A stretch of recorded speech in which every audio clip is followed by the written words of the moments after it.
It's the Real Estate Podcast, brought to you by ANZ Home Loans for financial well-beings. Well, you think those old homes, you know, when you have those beautiful fireplaces and for some reason, some homeowners decide to cover them up. And if you're that buyer and you suddenly realise you've got this beautiful heritage fireplace and you unveil it, it must be an amazing feeling. And that is Nicola Powell in Sydney on the Real Estate Breakfast this morning as we regroup after the weekend with another real estate episode connecting you to so much property information right across Australia every morning. And do let us know where you are listening to us from. You might be in London, New York, Germany, Singapore, Sweden perhaps, because we know we've got Swedes listening in. Email address is myrealestatepodcast@gmail.com. Well, it is a Monday, June the 2nd, and imagine finding a hidden doorway inside your new home after you've bought it and then uncovered a secret passage behind a cupboard leading to a cluttered underground space filled with bicycles and mystery. Domain reported on this the other day. The new owners have been sharing their discoveries on TikTok, from a boat in the garage to vintage treasures buried for years. It's part renovation, part treasure hunt, and their followers watch it all unfold like an adventure, which is made for TikTok to increase your audience. Yes, all sorts of people find lots of treasure troves. Let's right now catch up again with Nicola Powell from Domain. She is the Chief of Research and Economics. And good morning to you, Nicola. Welcome back to the Real Estate Breakfast. Have you ever found anything in a house that you've bought that you didn't realise was there? Look, I don't have a story that can match that one. It sounds like quite the magical adventure. And what I would love to know is, how did it get there in the first place? And why was it put there behind a hidden door? It sounds very intriguing. Yeah, that's the question. Well, I can tell you a story. I bought a 1960s colonial home. This is a number of years ago. I was living there for 5 years. I've mentioned this story before. Now, when I listed the property, the agent, when she was walking around, as soon as she walked into the bathroom, she looked at the full-length mirror and she said to me, "Oh, that looks interesting," and then walked up to the mirror, pushed one of the corners in, and out pops this mirror. It swings completely open into a cavity, Nicola. Oh, wow. What was in the cavity? Well, there was nothing in the cavity, unfortunately, but the cavity was big enough. Like, it was actually a room big enough to put a queen-size bed in. And here I am living in this house for 5 years, and I had no idea that it was there. Wow. And I wonder what made her, do that. Like, something must have triggered that she thought this looked odd. That's the thing about real estate agents, I guess. She could see that was a large built-in mirror into the wall, and something told her straight away, her senses, whatever, and she was onto it. She even pushed the right corner. I mean, my eyes nearly popped. Maybe that was meant to be the built-in wardrobe, the walk-in wardrobe. Yeah, well, you could actually sort of develop it and put all of your towels and whatnot, so it's kind of like an ensuite into the towels from your bathroom. It'd be very, very cool. Yes, sounds it. All right, now talking of cool, we're going to talk about some energy-efficient houses. Now, I found this really interesting. You've done some research here. You got some numbers. Energy-efficient houses now sell for 118 grand more than non-energy efficient homes, with some suburbs seeing price differences of 75%. That's incredible. It is incredible. And this was our latest sustainability in property report. And what we did is we used keywords within Domain listings data, and it allowed us to determine whether that property had energy efficient features or not.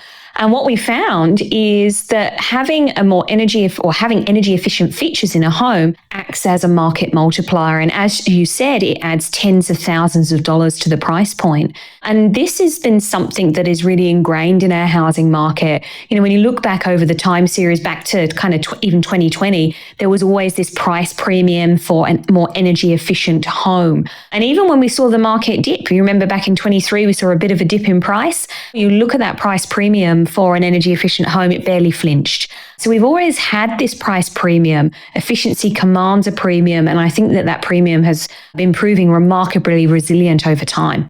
Yeah, the other aspect to this is north-facing orientation on houses, because this can actually add, as your numbers suggest, up to $375,000 onto the price. You look at double glazing, you can get an extra $145,000. And solar, $140,000. I mean, this is major money, not insignificant. It is. And I think some of those really high-performing features, such as double glazing, can really add a significant amount. And the difference between our different capital cities is truly quite eye-watering. Take Sydney as an example. So a house in Sydney that has double glazing sells for $495,000 higher than one that doesn't. And one that is north-facing in Sydney sells for a whopping $615,000 more. I've said this before, I'm always amazed at how often people just don't look at that north facing. They'll buy knowing that the house is not north facing. To me, there's so many things wrong with that, but for whatever reason, Nicola, people will buy these properties. I think maybe it's just opportunity, the ability to get into the housing market. But I'm always amazed about in Australia is that we don't have double glazing as standard. I'm from the UK originally, and really double glazing is just standard. You very rarely see single glazed windows. And even having double glazing, it was appeared in less than 2% of listings. Double glazing and heat recovery ventilation, which are two really high-performing energy-efficient features, in less than 2% of listings. But double glazing really is a performer. In Sydney, it adds $495,000 to the median price. Melbourne, $175,000. Canberra, it's almost $110,000. So the benefits of double glazing are not only making your home much more comfortable and more energy efficient and therefore lowering the cost of bills, but it does appear that it does add a bit of a price premium upon resale. It is a really fascinating subject. We will come back with more after this. It's your weekday real estate breakfast with news, interviews and predictions every morning on the Real Estate Podcast. Well, right now it is time for another property tip, and recently we were talking to Laura Ryan in Sydney, and as far as sustainability is concerned, Laura, good morning to you. You've got a property tip with regard to this. Yes, definitely. So if you're going to try and renovate sustainably, don't waste your time like I did trying to find the right people. Just go straight to my website and you'll find sustainable builders, architects, engineers, tradies. That'll save you lots of money and also a headache. We are just as addicted to property as you are. The Real Estate Podcast. And it is a Real Estate Monday. Nicola Powell from Domain is with us. We're talking about sustainability. Another little thing from this report, Nicola, over half of all houses, 52.2% sold in 2025, included at least one energy-efficient feature. And that is showing sustainability is now a mainstream consideration. I think that this has got away on a few people. I say a few people, but I think it's probably a large cohort of people where they think, it's not really that important. I think it's an interesting change because I think an energy smart design in a home has really shifted from being a nice to have to a must have. There was survey data released and it said 75% of home buyers would choose an energy efficient home when given the choice. And what we found in our own listings data is it does back this up. As you mentioned, over half of houses and almost 40% of units had some energy efficient feature within the listing. And that is up. That's been rising over the past 5 years consistently. And it's quite interesting when you look at some of the terms that are in those listings. So the top 3 drivers are eco, solar, and north facing. And in terms of feature, solar is in almost 40% of homes or homes being listed for sale. And I think solar is a really interesting one. I think it's dominating because it's obviously easy to understood. It's easy to retrofit as well on established, older homes. And I think there is strong public education on the long-term kind of cost savings and energy savings. And of course, we've had many policies and rebates, incentives in place to financially help people actually put solar panels on their home. Just as far as the eco-living is concerned, I think many people think that this is just for the prestige buyers. But middle-income households, as your report shows, are driving demand across regional and outer metro areas. So what it's doing is it is debunking the myth that eco-living is just exclusively for prestige buyers. It absolutely is the case. We did find that particularly in regional locations and now in those outer suburbs, sprawling suburbs, there's lots of greenfield sites where there's also lots of new builds.